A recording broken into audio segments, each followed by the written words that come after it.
வாங்க ஃப்ரெண்ட்ஸ்.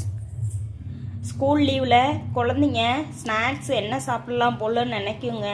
அப்படி இருக்கும்போது ஒரு காஃபி இந்த மாதிரி நம்ம வீட்டில் சின்ன சின்ன ஸ்நாக்ஸாக வீட்டிலேயே சமைச்சு கொடுத்தோம்னா அவங்க நல்லா சாப்பிடுவாங்க. இப்போ வந்து நம்ம என்ன கடையில் வாங்கி கொடுத்தாலும் அவங்களுக்கு சரியாக சாப்பிட்ட மாதிரி இருக்காது. அதனால் என்ன சொல்ல வரேன்னு பார்த்தீங்களா, இந்த மாதிரி நம்ம வீட்டிலையே ரெடி பண்ணி கொடுத்தோம்னா திருப்தியாகவும் குடும்பத்தில் எல்லோரும் சேர்ந்து சாப்பிட்லாம். எனக்கு என் குழந்தைக்கும் ரொம்ப பிடிச்சது மீன் மேக்கர் வறுவல் சில்லி. இது எனக்கு ரொம்ப பிடிக்கும், ஃபேவரட்டு. அவள் 2 டேஸாக கேட்டால் நான் இன்றைக்கி ரெடி பண்ணிட்டேன். நீங்களும் இந்த மாதிரி உங்கள் வீட்டில் சந்தோஷமாக குழந்தைங்களோட சேர்ந்து சமைச்சு சாப்பிடுங்க, செம்மையாக இருக்கும்.